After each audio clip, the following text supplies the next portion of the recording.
እና ይሄ ነገር ግን ህመሙ ግን እንግዲህ በተኛበት ያለ መነሳት ማለት በጣም ከባድ ነገር ነው። የምታውቂው ሰው አግባኝ ብዬ ለምኜ ኮፍያ ታረጋለህ፣ በሚዲያ ትወጣለህ፣ አንተ ጎበዝ ሰዓሊ ትሆናለህ፣ አንተ በቃ ብስማ ያላልኩት ጉድ የለም።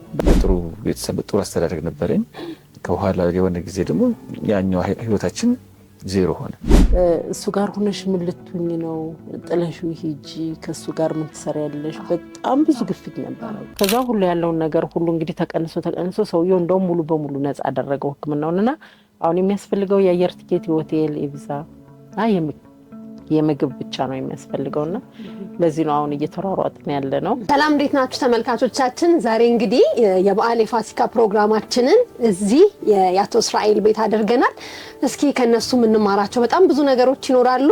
እንግዲህ እንኳን ደህና መጣችሁ። ሰብስክራይብ ያደረጋችሁ ቤተሰብ የሆናችሁን የነሱ ታሪክ ደግሞ ብዙ የሚያስተምረን ነገር ይኖራል። ወደ እንግዳችን እንገባለን ማለት ነው። እንደምን አለክ እስራኤል? እግዚአብሔር ይመስገን። ሰላም ነው ወይ? ሜሪ እንደምን አለሽ? እግዚአብሔር ይመስገን። እንዴት ነሽ? ሰላም ነሽ? ሁሉ ሰላም? እግዚአብሔር ይመስገን። ቤታችሁ አክብራችሁ ስለጠራችሁን በጣም ደስ ብሎናል። እናንተም ፈቅዳችሁ ስለመጣችሁ እኛም ደስ ብሎናል፣ እናመሰግናለን። እንደዚህ በመሰለ ደግሞ ሴሬሞኒ ስለተቀበላችሁን ደግሞ በጣም ትልቅ ክብርና ምስጋና እናመሰግናለን። መጀመሪያ እንኳን አደረሳችሁ። እንኳን አብሮ አደረሰን። እንዴት ነው የፋሲካ በዓል? ፋሲካ በጣም ቆንጆ ነው፣ እግዚአብሔር ይመስገን። ያው የሴቶቹ ስራ ይበዛል እንጂ እውነት ነው አይደል?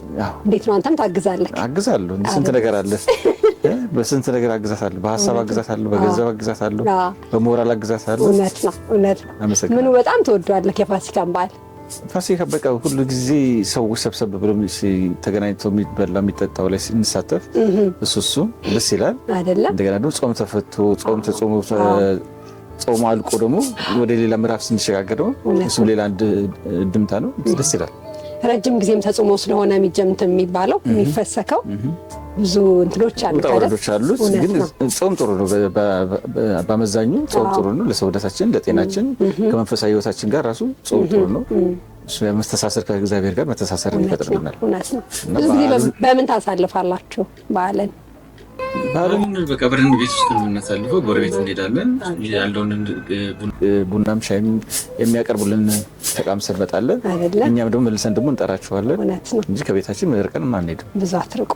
መልካም እንግዲህ ዛሬ የተገናኘ ነው ስለ አንተ ታሪክ በደንብ ለመስማት ነው። እንደው ምን ላይ ነክ፣ ምን እየሰራክ ነው፣ ከየት ተነስተክ ነው እዚህ የደረስከው?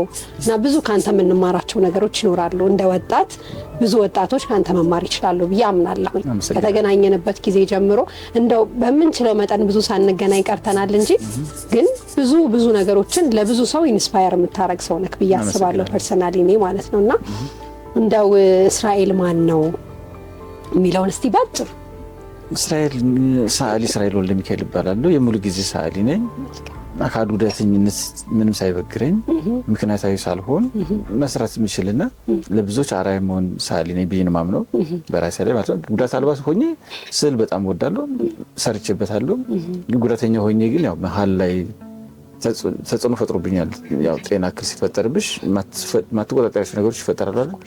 እነሱን እንደ እክል ፈጥሬ የተወሰነ ጊዜ ችግር ውስጥ ገብቼ ነበር። ግን ዞሮ መስራት አለብኝ፣ ራሴን መረዳት መቻል አለብኝ፣ ለራሴ ዋጋ መስጠት አለብኝ የሚለውን ነገር አመዝኜ ተቀብዬ አሁን ሰርቼ እንግዲህ ብዙዎች በእኔ እየተማሩ ብዙዎች በእኔ ላይ ተስፋ እየጣሉ በራሴ ላይ የጣልኩትን እምነት ለብዙዎች አርአያ መሆን ችያለሁ ብዬ ነው ማለት ነው። በጣም ልክ ነው።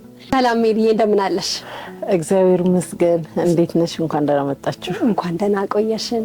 እንዴት ነው በዓልና አንቺ ጋስ? በዓል ከኛ ጋር ቆንጆ ነው፣ እግዚአብሔር ይመስገን። ምን በማድረግ ነው ብዙ ጊዜ የምታሳልፉት በዓልን? በዓልን የምናሳልፈው ቅድም እስራኤል እንዳለው ከጎረቤት ጋር ነው። መጀመሪያ ጎረቤታችን አለች፣ እሷን ጋር ነው የምንሄደው። እሷ ነች የምጠራን ሁልጊዜም እና መጀመሪያ እሷ ጋር እንሄዳለን። ከዛም በኋላ ግን እዛ እህቷ አለች፣ ከእህቱ ጋር እንሄዳለን። ከዛ ደግሞ እኛ ጋር ነው ተከባብረን ያለን ነገር ያዘጋጀነውን በህብረት እንቆርሳለን ማለት ነው። ደስ ይላል በጣም። እንኳን አደረሰሽ። እንደዚህ አድርገሽም ስለጠራሽን ደግሞ እጅግ አድርገን እናመሰግናለን። እኔም አመሰግናለሁ። እሺ እንደው እስቲ ራስሽን በደንብ አስተዋውቂልኝ። ሜሮን ማናት? ሜሮን ማናት? ሜሮን አሁን ያለችው ሜሮን ማናት? የት ሰፈር አደገች? የት ሰፈር ተወለደች? እስቲ ሼር አድርጊን ትንሽ። እሺ እኔ ተወለድኩት ባህር ዳር ነው። ተወልጄ ግን እዚህ ነው ያደግኩት በህፃንነቴና አሁንም ቢሆን እኔ ባህር ዳር ነው ልብሻል። አዎ ምክንያቱም ትብት የተቀበረው እዛ ነው። እዚህ ማደጌን መኖሬን መብላቴን መጠጣቴን ሳይሆን በቃ ባህር ዳር ሲባል በእውነት በጣም ነው ደስ የሚለኝ። ግን ምታምር ከተማ ናት እኮ በጣም ብዙም አንድ ትንሽ ነው የተመላለስኩት እንጂ ብዙም አይደለም። እዛ ተወለድኩ እንጂ እዚህ ነው ያደግኩትና እዛ ተወለድኩ እዚህ አደግኩኝ። ኑሮዬ እዚህ ሆነ ማለት ነው። እስካሁንም እዚህ አለሽ? እስካሁንም እዛ ተወለድኩ እዚህ አደግኩ። አሁን ደግሞ ትዳርም ይዤ እዚህ ኖርኩ ማለት ነው። እስቲ እስራኤልን በምን ነው እስቲ ግለጪው እስቲ ላንቺ ምን አይነት ባል ነው? እስራኤል ምን አይነት ባል ነው? ጥሩ ባል ነው። የእውነቴን ነው። እኔና እስራኤል የተገናኘ ነው። እንዴት ነው? እስራኤል በእኛ በር ነበር የሚያልፈው። አቢሲኒያ የስነ ጥበብ ማዕከል ይማር ነበርና ትውውቃችን እንደዛ ነው። እዛ ተዋውቀን እዛ ነበር አንቺ የምትኖሪው? በእኛ በር ነው የሚያልፈው። አዎ እዚህ 7 ደረጃ ወደ ላይ አልነበረም እሱ ትምህርት ቤቱ የሚመላለሰው። እኛ ቤታችንም በዛ አካባቢ ነበርና በዛ ይመላለሳሉ እና ከጓደኞቹ ጋር እና እኔና እሱ የተዋወቅነው እዛ ነው። እዛ ተዋወቅን። ግን ትውውቃችን እዚህ ይደርሳል ብዬ አላሰብኩም ነበር። በቃ እንደ ወንድም ነበር። እኔ ሰውን ከቀረብኩ እንደ ወንድም ነበር የማየውና ከዛም በኋላ እንግዲህ አንድ ቀን ሊመረቅ ትንሽ ቀን ሲቀረው ላገባሽ ነው ብሎ ጥያቄ ቀረ። ድንገት እንዲሁ ከመሬት ተነስቶ? አዎ አልጠበቅኩም። በእውነት አልጠበቅኩም። ግን እንደ ወንድም በቃ አለ አይደለ የልቤን ሁሉ አጫውተው ነበር። አንቺ ተማሪ ነበር? ትምህርት ላይ ነበርሽ ያኔ? አዎ እዛን ጊዜና የምትገናኙ ታዲያ በየትኛው ሰዓት ነው? በቃ እሱ ሲያልፍ እንገናኛለን። እሱ በሚመጣበት ሰዓቷን ታውቂያለሽ? ከሰዓት በኋላ ምናምን ይመጣል። ከሰዓት በኋላ በተለይ ወደ 11 ሰዓት ምናምን እዛ ሰፈር አይጠፋም። 10 ተኩል ምናምን አይጠፋም እዛ ሰፈርና ሲወጣ ተምሮ ሲወጣ የሰዓት ተማሪ ነው ብዙ ጊዜ። ከሰዓት ይገባል። በዛ ሰዓት ሲወጣ እንገናኛለን። በቃ ይዞኝ ይሄዳል እና በቃ እንደ ወንድም ነው። የእውነቴን ነው። በጣም እንደ ወንድም ነው እንጂ የጋብቻ እንደዚህ በጭራሽ። ከዛ የነገረኝ ደግሞ ሊመረቅ ትንሽ ቀን ሲቀረው ነው። እዛም በኋላ አልጠበቅኩም። ያልጠበቁት ነገር ስለነበረ አስጠላኝ። በእውነት አስጠላኝ። ከዛ ግን እሱ እዚህ መጥቶ ለቤተሰቡ ላገባ ነው ብሎ ተናግሮ ለእናቱ ሁሉ ነበር እንደዚህ አይነት ጥያቄና እዛ እስራኤል ምን ሆነ? ታመመ ማለት ነው። ከመጋባታችሁ በፊት ነው በኋላ? አይ ሳንጋባ ነው እንጂ እምቢ ብዬዋለሁ እኮ እኔማ አላገባህም ብዬ እምቢ ብዬዋለሁ። ለምን እምቢ አልሽ? ግን እንኳን ታመመ። አይ አልጠበቅኩም። በቃ አላል እንደ ወንድም እንጂ የጋብቻ ጥያቄ አስቤ ስለማላውቅ በቃ አላ አይደለ በቃ እንዴ በቃ የሚቀረኝ ነገር የለም እኮ ስለቀረብኩት በቃ እና በዚህ መካከል ጠፋና አኩርፍ እኔ ቀልድ ነገር ነውና የመሰለኝ በቃ ታመመ ተባለ። በዛን ጊዜ በቤት ስልክ ነው የሚደወለው። ሞባይል የለም በዛን ጊዜ ማለት ነው። በ90 ስንት መሰለሽ? በ96 ተዋወቅን እስከ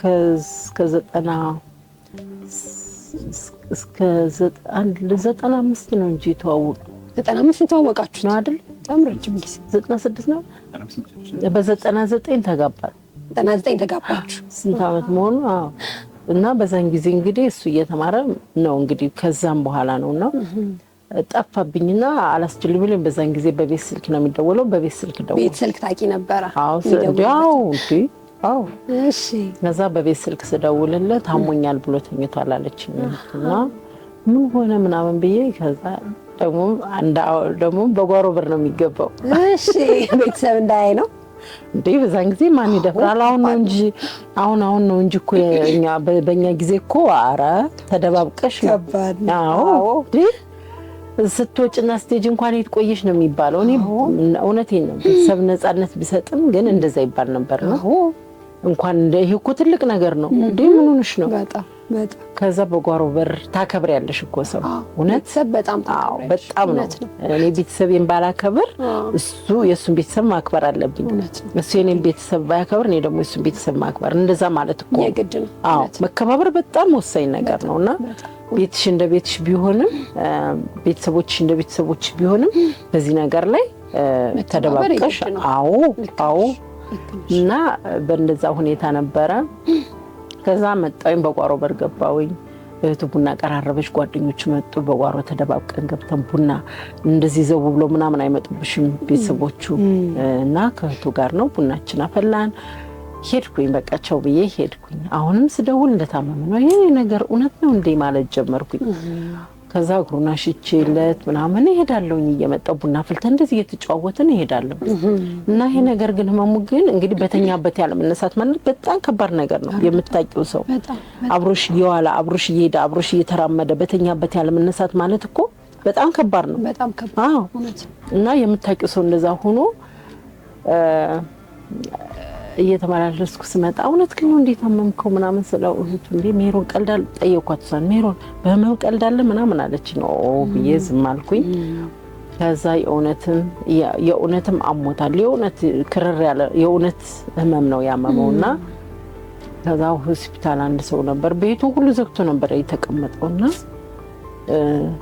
ቁጭ ብለን እየመጣው እየተመላለስኩ ሲል ሰማዋለሁኝ። አላ አይደለ ውስጥ የሚወጣ አላ አይደለ የሆነ እንትን አላ አይደለ አው እንደዚሁ መቅረቴ ነው ወይ እኔ እንኳን እግሬን ተሰብሬ ትንሽ ቀን አይቻለሁ። እውነት አድናለሁ አልድንም እያልኩ ነበር።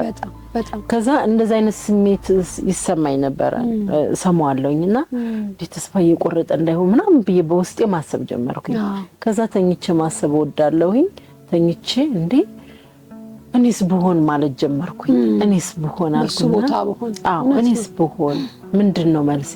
ንፋስ እንደወደደው ይነፍሳል፣ ድምጹን እንሰማለን። ከየት ይምጣ ከየት ድረስ ከየት ድንግል አናቀው ማንም ሰው ያቅም ይሄንን ድምጽ ብቻ ነው የምንሰማ እንጂ ንፋስ በዛ ይምጣ በዚህ ይምጣ የሚታወቅ ጉዳይ የለምና እኔስ ብሆን እኔስ ብታመም ማለት ጀመርኩኝ። ከዛ ስመላለስ ስመጣ ቤቢ አልኩት። ቤቢ ነው የምንለው እኛ ሰፈር መጣች እስራኤል ብትሉ ማንም ሰው አይነግራችሁምና ቤቢ አልኩት። ያን ጊዜ ጠየቀኝን ጥያቄ አሁን ተቀብያለሁ እና ከስንት ጊዜ በኋላ ማለት ነው? ምን አይደለም 2 አመት ተዋውቀን ቆይተናል። የጋብቻ እኮ ጥያቄ ጠየቀኝ ሊመረቅ ትንሽ ቀን ሲቀረው ነው። ከዛ አንቺ አልተቀበልሽም ነበር። ከዛ አስበሽ ከዛ ታመመ፣ ተመርቆ ወዲያው ታመመ ሳይነሳ እንጂ እሱማ እንደ ቆይተናል። ቆይተን የጋብቻ ጥያቄ ጠይቀኝ እኮ ሊመረቅ ሲል ነው። ቀርቧል እኮ ምን ሲቀር አይደለም 2 ቀን 3 ቀን በይው እንጂ በእውነት እሺ። ከዛ አንቺ ምን ያህል ጊዜ አሰብሽበት? እዛም በኋላ ሲጠፋ ነው መታመሙን ሲጠፋ ምን ሆኖት ነው የጠፋው ብዬ ነው የደወልኩ እንጂ መታመሙ እንትን አላለኝም ነበር፣ አልገባኝም ነበር። ከዛም በኋላ አግባኝ ብዬ ለምኜ ኮፍያ ታረጋለህ፣ በሚዲያ ትወጣለህ፣ አንተ ጎበዝ ሰዓሊ ትሆናለህ፣ አንተ በቃ ብስማ ያላልኩት ጉድ የለም። በቃ እንደ ህፃን ልጅ አባብዬ ማለት ነው እየተመላለስኩ እየለመንኩ አሁን ያንቺን ህይወት አላበላሽም፣ እኔ አልድንም፣ በቃ ጊዜሽን መብላት አልፈልግም ማለት ጀመረ። አለሽ በዛ ጊዜ? አዎ አለኝ። እኔ ነኝ በቃ በግድ ያገባሁት ባሌ እኮ ነው እንዴ ትቀልጃለሽ እና ከዛም በኋላ በግድ ለምኜ እሺ ካለ በኋላ ነው እንግዲህ ሞኝነቴን አስቢ። የቀለበት መግዣ አሁን የታመመ ሰው ይባላል አይባልም። የኔና ቀለበት እሺ ሲለኝ ደግሞ የቀለበት መግዣ ብር አምጣልኩት ሰጠኝ። ከዛ የቁልፍ መያዣ አለች አይደለች ብረቷ፣ በሱ እጅ ጣቱን ለክቼ ሄጄ ቀለበታችንን ገዛው። ጠዋት እዛው ቤት እያለ ማለት ነው እንግዲህ በዛው ሱነቱ ያው እኮ ነው እዚሁ ነው እኮ ቤት እና ያን ቀለበት ገዝቼ መጥቼ እሁድ ቀን ጠዋት ላይ የሰፈር ሰው ጠራ። እናቱም እንኳን ነፍሷን ይማርና ወደኛ አልወጣችም። በቃ እንዴት እንደዚህ ይሆናል? የጎረቤት ሰው ሁሉ አኮረፈ። እንዴት እንደዚህ ትጠሩናላችሁ? እንዴት እንደዚህ ይደረጋል? ድንገት እንዴት ድንገት ቀደም ብሎ እንኳን አይነገርም ወይ? አይ እኔ ምንም ልብ የለኝም። እኔ በቃ የፊቱ ነው እንጂ እንደዚህ አሁን ነው ልቤን ያወቅኩ እንጂ በዛን ጊዜ ኧረ እና ይኸውልሽ ቬሎ የምለብስበትን ጊዜ አሳልፌ ራሴ አበላሽቼ ስለነበረ በራሴ መንገድ ደግሞ ፒዛና ፈንዲሻ ብቻ አድርጌ ውሃ ብቻ አድርገን ሰዎችን ጠራን።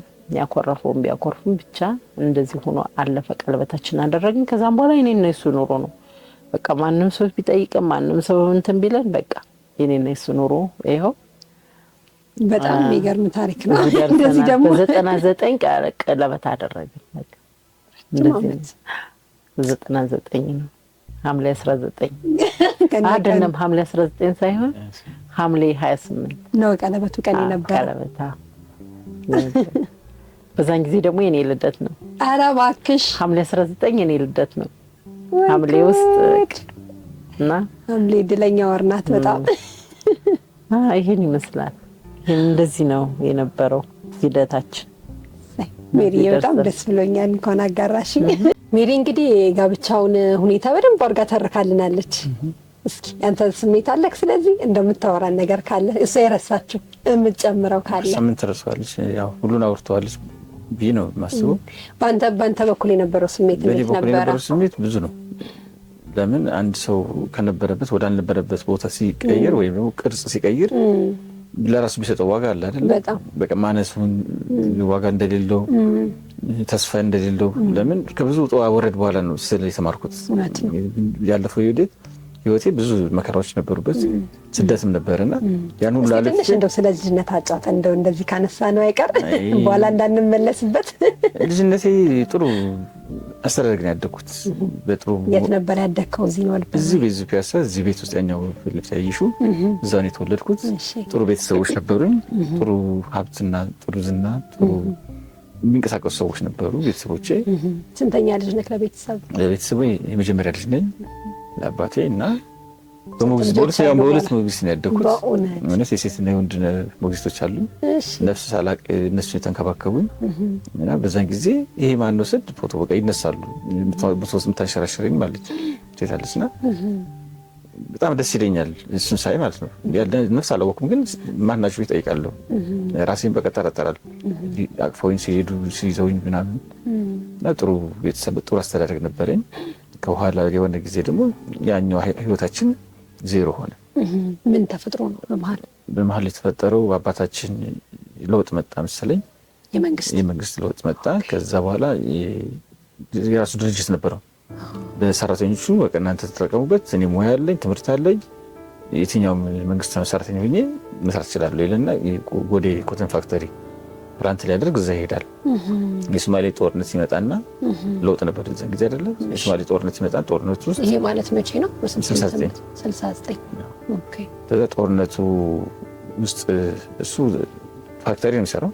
ጦርነቱ ይታፈስና 11 ዓመት ይታሰራል። 11 ዓመት እዛ እናታችን ያለ አባት ለእናትም እንደ አባትም ሆና ማኖር ጀመረችን። ከአቅሟ በላይ ሲሆንባት ብዙ ነገሮችን መቆጣጠር አልቻለችም። ሀብቶቻችን በሙሉ ተወሰዱ፣ ቤታችን ተወሰደ። ከዛ ወደ ድህነት ገባን። እኛም ዘመድ ቤት ሄድን። ሊሴ ገብረ ማርያም ነበር የምማረው የዛን ጊዜ ልጅነቴ። ከዛም ወጣሁ። እንግዲህ ቀለም ትምህርትም ቀለምም ያወኩት ስዕልም ያወኩት የዛን ጊዜ ነው። ስለ ስዕል መረዳት የቻልኩት ስዕል ሳይሆን ስለ ቀለም።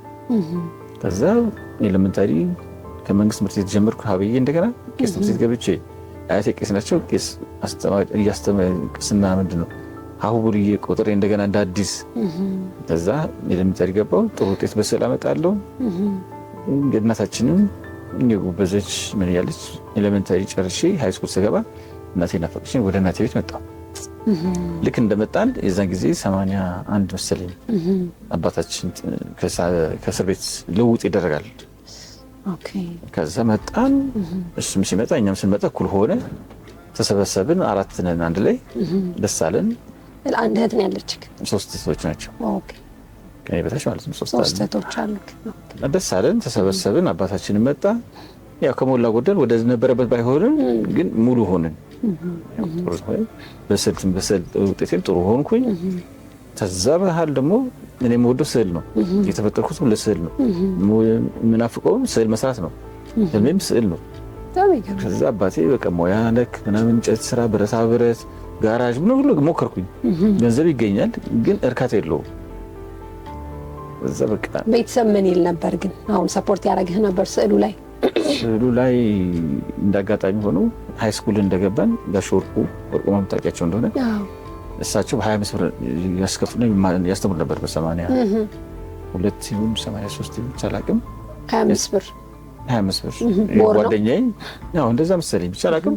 ስዕል እንማር ይለኛል ጓደኛዬ ሮቤል ይባላል። አሁን የለም ወደ ውጭ ነው።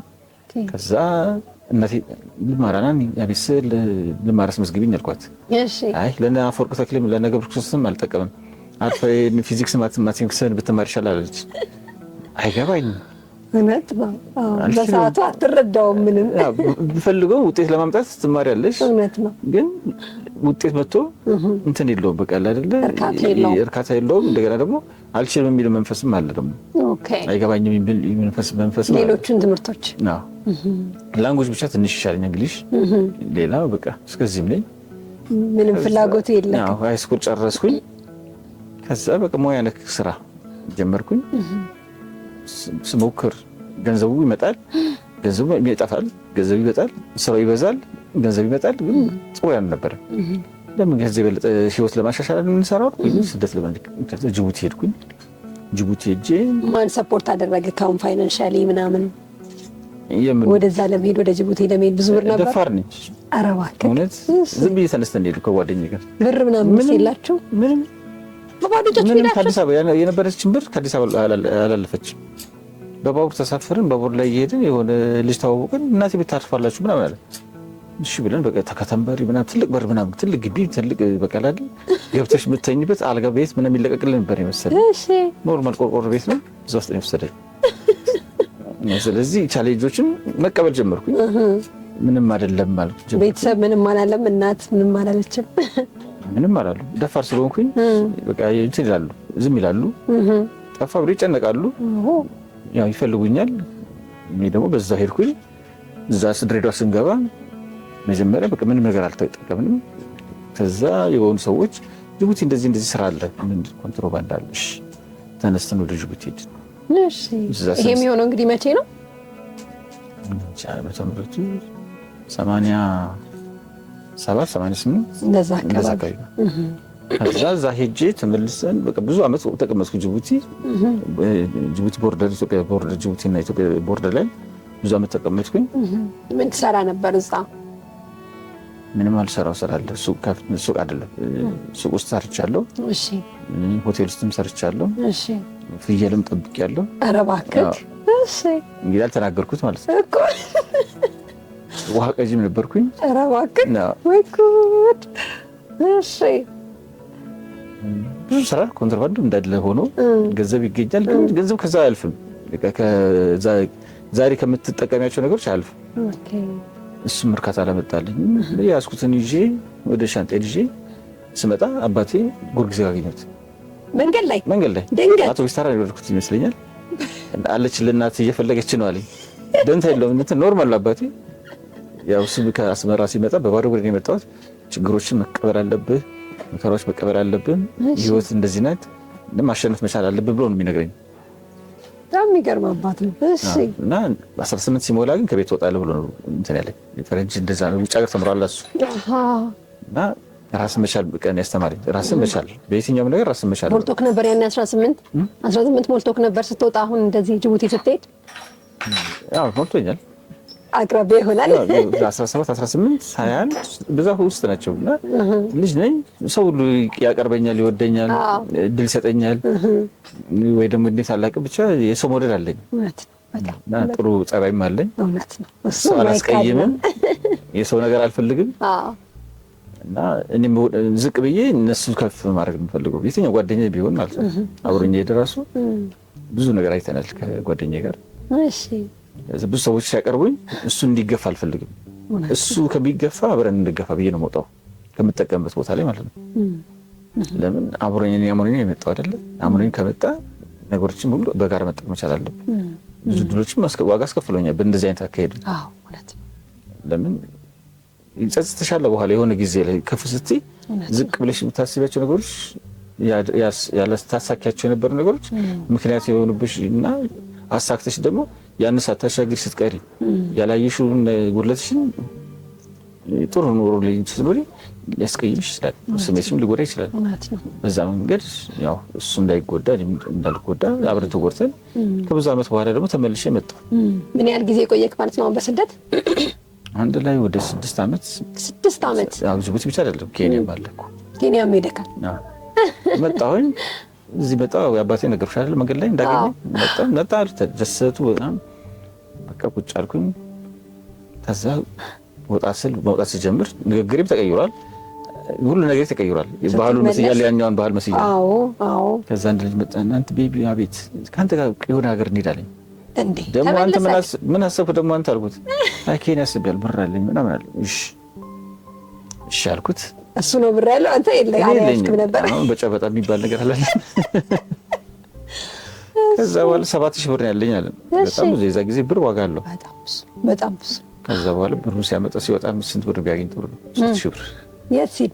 ከቤት ሲያወጣ ነው። ወስደውበት? አዎ ከቤት ነው ሰርቆ የሚወስደው። ከዛ 3000 ብር ነው ያወጣው። 3000 ብር ነው ብቻ ይመስለኛል። 3000 ብር አለኝ አለ። አሁን አባቱ በዚህ በኩል ይፈልገዋል፣ በዚህ በኩል ትፈልገዋለች። ይሄ ልጅ በእኔ ሰበብ ሊጎዳን እንደቀደም እንዳልኩሽ ማለት ነው። ስለዚህ ለምን በቃ እሱ የከፈለው መስዋዕትነት እኔም ልክፈልለት። እኔም የእናቴን ጌጥ ይዤ ሄድኩኝ። አንዱ ጆሮ ጌጥ አዝኜላት ማለት ነው። አልፈልግም የትግሬ ጌጥ አለ ትልቁን ይዤባት ሄድኩ። አንዱን ትንሽ የደብዳቤ የምታክል ደብዳቤ ይቅርታ አድርጊልኝ እናቴ እንደዚህ እሱ ተቀምጦ በአልበም ተቀምጦልኝ ነበር ለብዙ ዓመት። ከዛ ሄድን። እሱ መከራ አለው፣ ብዙ ችግሮች አሉት። ብሩም ከደብረ ዘይት አላለፈም። እንደምንም እንትን ገባን ወሌ ኢትዮጵያ እና ኬንያ ቦርደር። እዛ ተቀመጥን። ደግሞ ጦርነት ነበር የዛን ጊዜ። ደግሞ እንደምንም ተሻገርን። ብቻ ብር ተላከልኝ ከቤት ኬንያ ገብተናል። ኬንያ ቦርደር ገብተናል። ኬንያ ሳይሆን ኬንያ ልንገባ ተሸከረን አልኳቸው። ብር አነሰን። እዛም ያሉ ሰዎች ጥሩ ሰዎች ናቸው። ቦርደር ያሉ ሰዎች ኢትዮጵያኖች አግዘውን ብለውን እንደሚከፈለው ከፍለን ላውታንቲ ከፈልና እየተጓጓዝን እያለ ሹፌር ወረድን። ገንዘቡን ሳለ በለሲፓሴ ነው ነው ጊዜያዊ ቪዛ ማለት ነው። ገንዘቡ ሳለን ገንዘቡ እኮ ከፍለናል ለረዳቱ።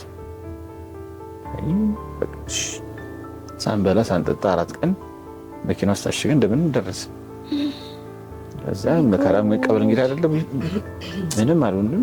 ከዛ እዚህ የምታገኙት አበሾች አሉን አወረደን። አይ ሰው ሊያሳርደን ነው እንደዚህ ያመጣን አሉ። ዲሲ ነው የማይረባ ሰፈር የለው ያረጀ ሰፈር። እዛ እንደዚህ አይነት መከራ ምን እንቀበል ማለት ነው። ከተማ እያየን ህንጻ እያየን 3 ሰዓት ሲወረድን 10 ሰዓት ደረስን በእግር። እንግዲህ ምንም ጋበዘን። ከመኪና ስለወረድን ጋበዘን። ወተትና ማንዳዚ የሚባል አለ።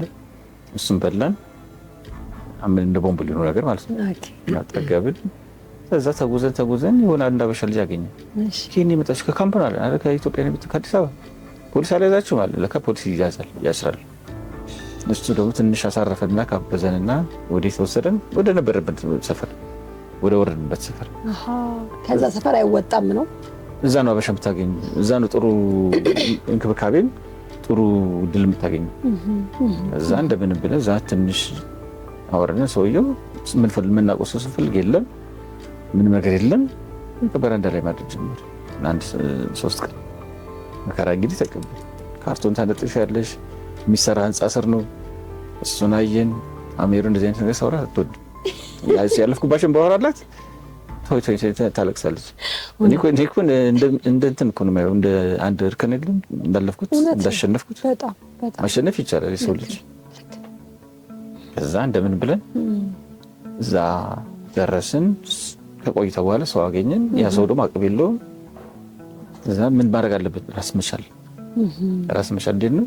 የተገኘው ስራ መስራት፣ የተገኘውን ነገር መመገብ፣ የተገኘውን ነገር ዋጋ መስጠት። በጣም ሆነ ተከፋፈልን።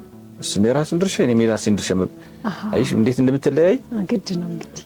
ከዛ እኔም መስራት ጀመርኩ፣ ረዳትነት መኪና ላይ።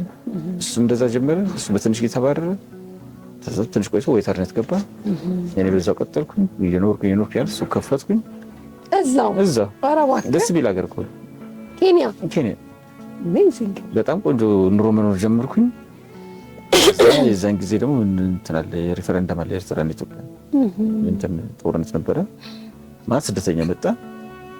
አሁን ሱቄንም ትቼ እነሱ መቀበል ጀመርኩ። ማውቃቸው ልጆች ይመጣሉ፣ ጓደኞች ይመጣሉ ምናምን እነሱ መቀበል ጀመርኩ። ሱቁን ተውኩኝ። ቆይታ በኋላ ከትንሽ ጊዜ በኋላ ተመልሼ መጣሁ። ሱቁንም ተሰክ ሱቁ እንትን ሱቁ ተንቀሳቃሽ ሱቅ ነው።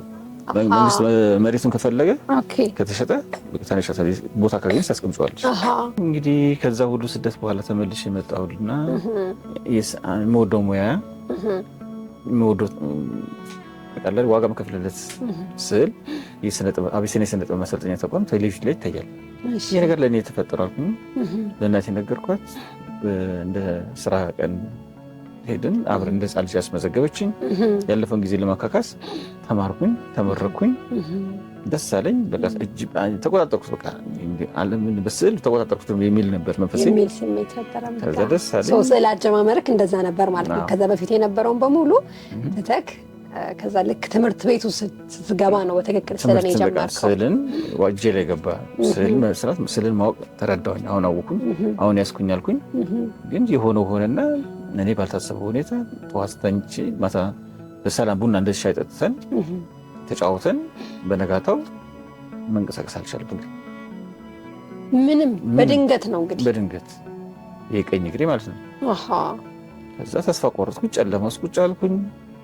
አማረርኩኝ። ለምን ያ ሁሉ ያለፍኩባቸው ጎዳናዎች ዋጋ ነበራቸው። እዚህ ጋር ስደርስ ግን ለምንድን ነው እንደዚህ ሆንኩት አልኩኝና ሜሪ እንዳለችው እንግዲህ ከምርቃትህ ኦልሞስት 2 ቀን ምናምን 3 ቀን በፊት እንደማለት ነው ከተመረክ በኋላ ነው። ከተመረክ በኋላ ኦኬ።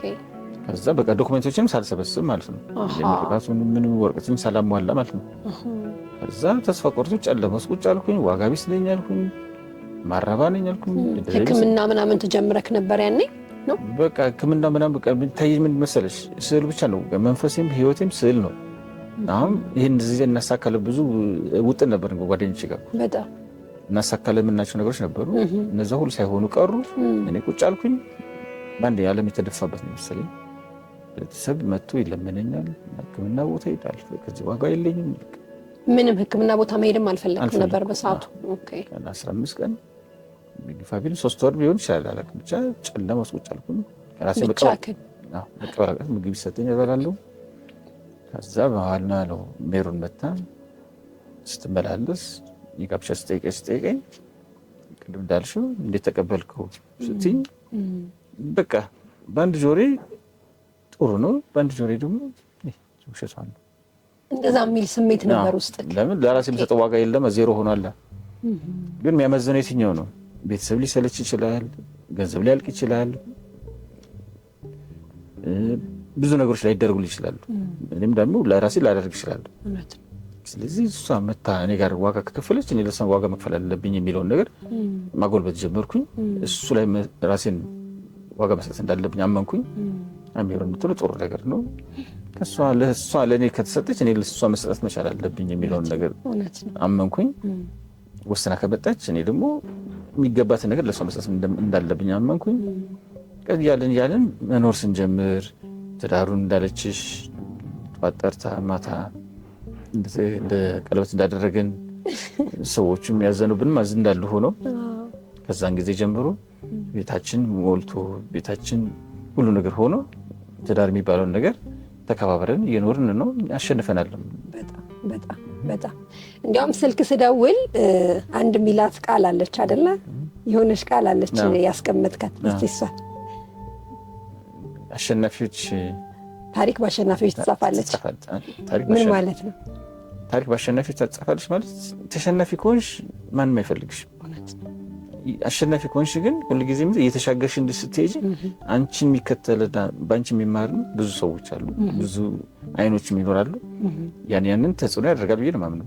እና ታሪክ በአሸናፊ ይጻፋል የሚለው አባባል በጣም ውስጥህን ይነካዋል። ናይስ። ከዛ በኋላ ከትዳሩ በኋላ ነው አሁን ወደ አንተ ሙሉ ለሙሉ አሁን የሙሉ ጊዜ ሰዓሊ መሆን የጀመርከው? ከምን መቼ ነው ሙሉ ጊዜ ሰዓሊ መሆን የጀመርኩት? እንግዲህ ሜሮን መታ ትችላለህ ምናምን ታዋቂ ትሆናለህ፣ ዓለም አቀፍ ሰዓሊ ትሆናለህ፣ ጋዜጠኞች ይመጣሉ ያላለችኝ ነገር የለም። በቃ ይሄንም ራሱ አንድ ሞራል ነው። በጣም ጓሮ ጥያቸው ነበር ስኬች የተማርኩባቸው በሙሉ ሰብስባ አምጥታ አስቀምጠቻቸው መስራት አለባለች። ኮፒ ብና የሚባል ነገር አልፈልግም አልኳት። እሷ እየመጣች ኮፒ አድርግተኛለች። እኛ የተማርነው ኮፒ አይደለም ሪያል እንድንሰራ ነው የራሳችን ከውስጣችን የሚወጣ ነገር ነው እንጂ አልኳት። መጨረሻ ላይ አንድ ፖስተር ስገዛ ነበር ካርድ እና ደወለችና ዲዛይን አስተምርልኝ አለች። እሺ ከዛ ባለሽ ኔቸሬ ነው አለች። ከዛ በቃ እንግዲህ ሲል የት ናችሁ ሰፈረሽ አላት። ፒያሳ። በቃ እኔም እዛው ነኝ የመጣሁ ነው። አይ ቅድም ያልኩህ እኮ ልጅ አይደለም ባለቤት ነው። ምንም ችግር የለም አለ። መጣ እንዴ ከኔ በለጥ ይሰራል እንዴ አለ። እሱ እኮ የቀረው እኮ ትንሽ መንፈሱ መሰብሰብ ነው ያቃተው እንጂ ራሱ ይችላል አላት። በቃ አንዳንድ ቴክኒኮችን አሳየዋለሁ አለ። መጣ እየተመላለሰ ሞራል እየሆነኝ እየሰራው አስተማሪን በዚህ አጋጣሚ አመሰግናለሁ። ስሙን ጠቅሰን ማመስገንም ከቻልክ ደስ ይለናል። ማሰቦቃን አመሰግናለሁ። ኤልያስ ተስፋዬን አመሰግናለሁ። ከጎን የነበሩ በዛ ወቅት ማለት ነው። ተነሳሳው መስራት ቻልኩኝ። አሁን የምታየው እንግዲህ እዚህ ደረጃ ደርሻለሁ። ዓለም አቀፍ ሆኜ እውቅና አግኝቼ በኢትዮጵያ መንግስት ብዙ ሰርቲፊኬቶችን መንግስትን ከጎኑ በሚጠራኝ ቦታ ላይ ሁሉ እየተገኘው እድል አግኝቼ እውቅና ተሰጥቶኛል። በዓለም አቀፍ ሰርቲፊኬት አግኝቻለሁ።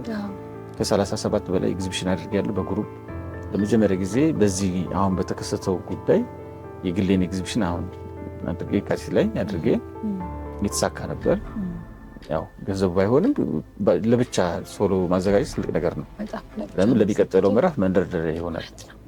እሱን አድርጌያለሁ። እግዚአብሔር ይመስገን። ያው በሜሮን ብርታት በእኔ አቅም ይህን አሳክተናል። ሜሪዬ እስቲ የሆነ ነገር በይን። ይሄን የሳቅሽበትን ነገር እስቲ እንጋራው እኮ ይረብሻት ነው። ገብቶኛል። አመሰግናለሁ።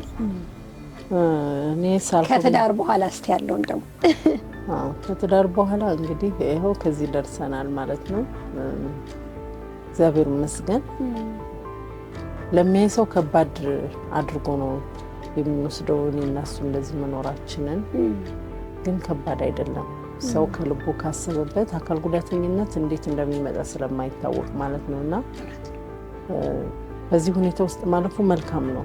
አሁን ደግሞ እግዚአብሔር ረዳንና ሕክምና ተገኝቷል። ይሄ ሕክምና ደግሞ የሚደረገው በኳታር ሀገር ነው። እግዚአብሔር ይመስገን።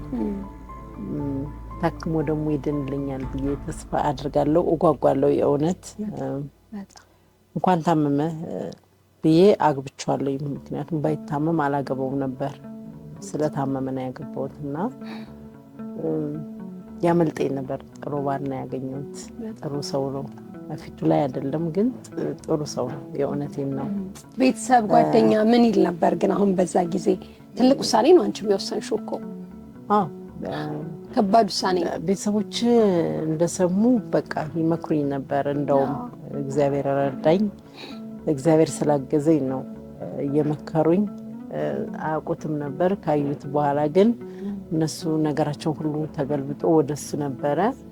ጥሩ ልጅ ነው በምሳሌ ነበር የሚነግሩኝ። የሚገርምሽ ነገርና ስለሚረዝም ነው ታሪኩ እንጂ በጣም በምሳሌ ነው ነገሮችን እየነገሩኝ በትዳር እንድጸና እያደኩ እንድሄድ ትዳር ቀልድ እንዳልሆነ እየመከሩኝ እዚህ አደረሱኝ እና እነሱም ጥሩ ነው። ግን ሌላው ሰው ግን እሱ ጋር ሆነሽ ምን ልትሆኚ ነው?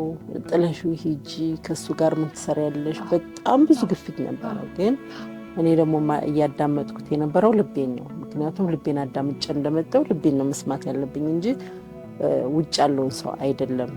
ጓደኛ አያስፈልግም አይደለም፣ ሰው አያስፈልግም አይደለም፣ ሰው ያስፈልገናል። ግን በትዳራችን መካከል ሰው ሊጎዳንም ይችላል፣ ሊያነሳንም ይችላልና ትዳር ቀልድ አይደለም። አምኜበት ነው። አንድ ሰው አንድ ነገር ሲያደርግ እስኪ ምሳ እንኳን ሰዓት ደርሶ ስንበላ አምነንበት እኮ ነው የምንበላው። ዝም ብለን አይደለም የምንበላው። የምናደርገው ዝም ብለን አይደለምና አምኜበት ነው ያገባሁት። በቃ ከሱ ጋር መሆን አለብኝ ወስኜ ነው በቃ ምክንያቱም እጄን ይዞኝ የሚሄድ ሰው ነበረ። አብረን የምንዞር ነበረ፣ ፊልም እናይ ነበር፣ ይዞኝ ይሄድ ነበረ። እንደ ጓደኛ ነውና እኔስ ብሆን ማንኛውም ሰው እኔስ ብሆን አሁን ለምሳሌ በቀደም ለታ 60 አካል ጉዳተኞች ተጽዕኖ ፈጣሪዎች መጽሐፍ ታተመላቸው እና ከዛ ውስጥ እስራኤል ነበርና ይሄ ማን ነው ስሙ ኃይሌ ደረጃ ኃይሌ ግራንድ ነበር ደግሞ አጋጣሚ ሆኖ ፕሮግራሙም የነበረውና ከዛ ውስጥ እስራኤል ነው ያለበትና በጣም ደስ ብሎኝ በጣም በብዙ ነገር ነው ደስ የሚለኝ በእውነት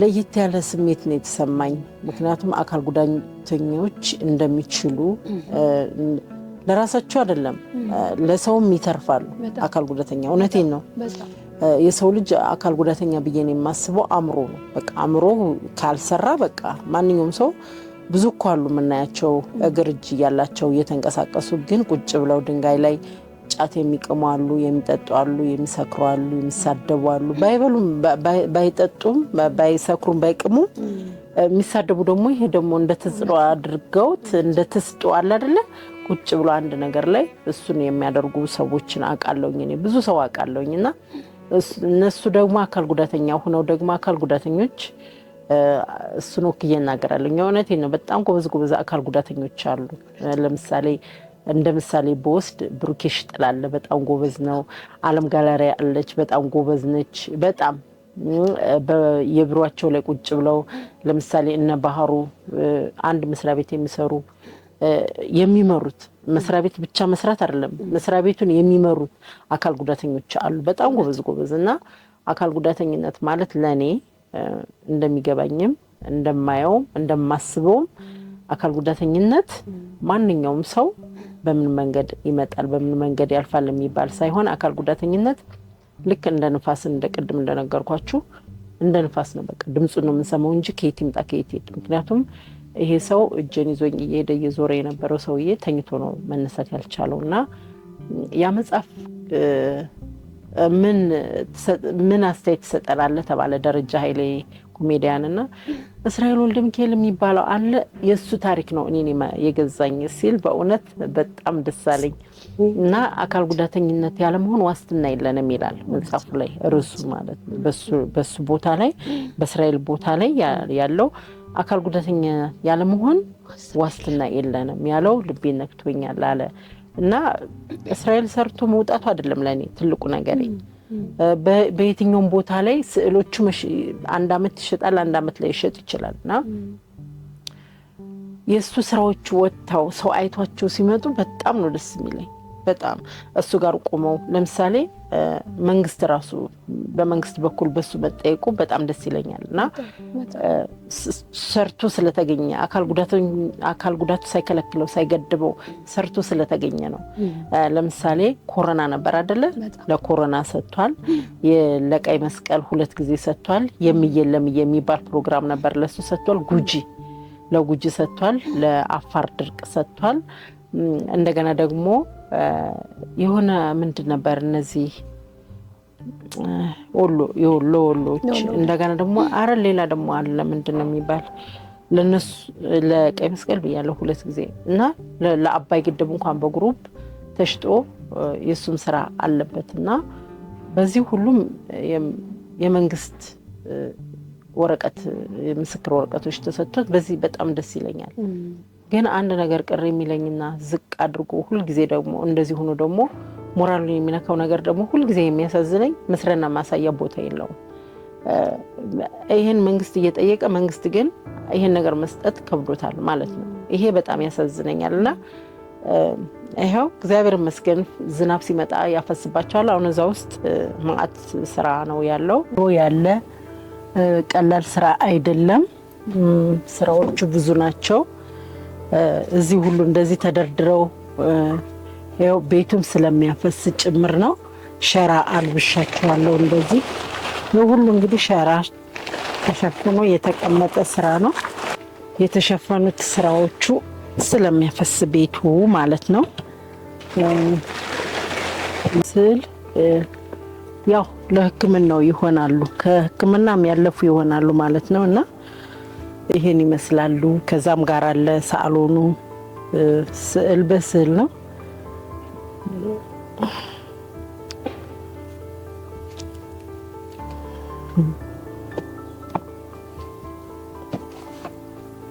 ይሄ ባለመሆኑ በጣም አዝናለሁ በሌላ በኩል ግን እግዚአብሔር ይመስገን አሁን የተገኘ ህክምና አለ።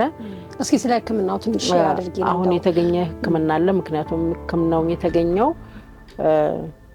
በሚዲያ ላይ ወጥተን ነበር ባለትዳሮች ፕሮግራም እና በዛ ላይ ያዩ እናት ናቸው፣ በኦክሲጅን ያሉ እናት ናቸው። ያንን ህክምና ልጃቸውን ባክሽን ይሄ ልጅ ቢታከም እግዚአብሔር እድሜ ሰጥቶኝ ይሄ ልጅ ድኖ ባይ ብለው ነው እኔ ሴትዮ ይሄን ህክምና የተገኘውና ይሄን ህክምና ደግሞ በግሉም ኤግዚቢሽን ተደረገ። ምክንያቱም አንድ ልጅ ይወለዳል አይደል ያድጋል እና ስዕሎቹ ተሽጠው ነው እሱ መታከም የሚፈልገው።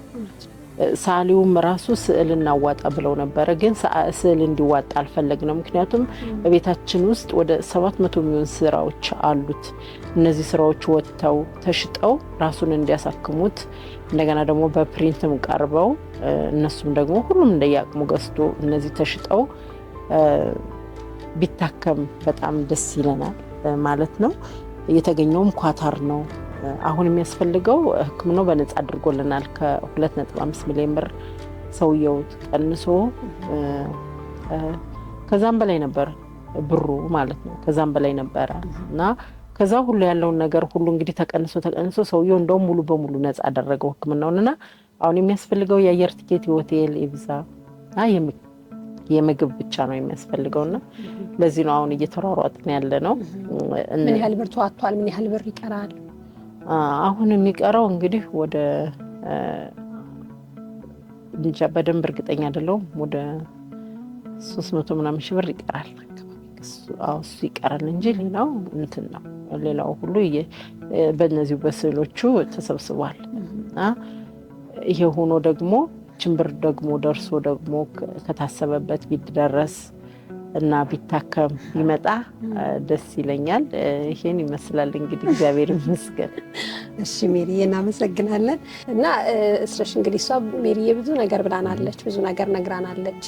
ከተነሳችሁበት ጀምሮ አሁን ምን ላይ እንዳላችሁም እንግዲህ በደንብ ቪዲዮም ደግሞ ቀርጸን እነዚህን ስዕሎችንም እናሳያለን በደንብና እንደው አንተ ምን ትጠብቃለህ ከዚህ ህክምና?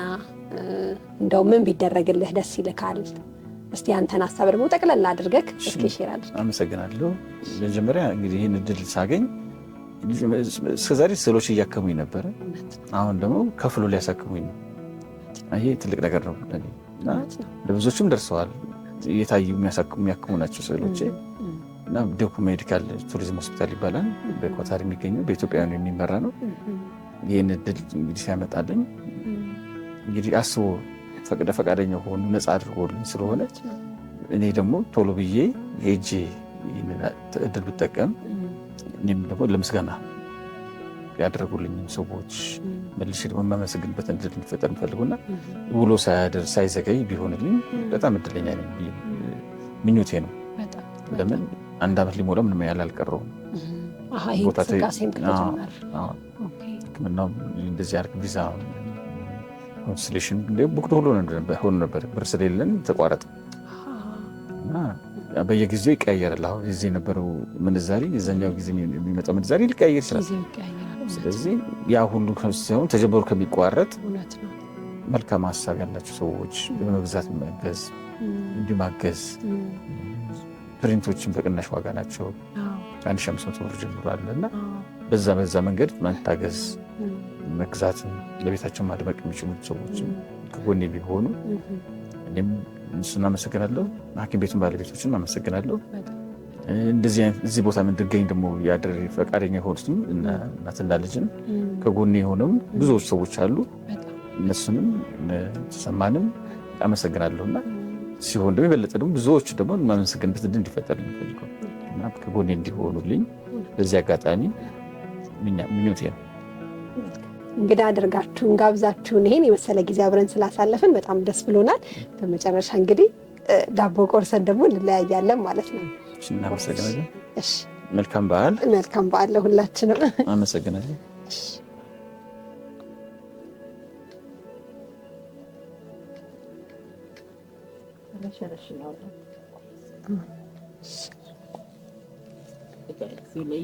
ጠረጴዛውን መሄድ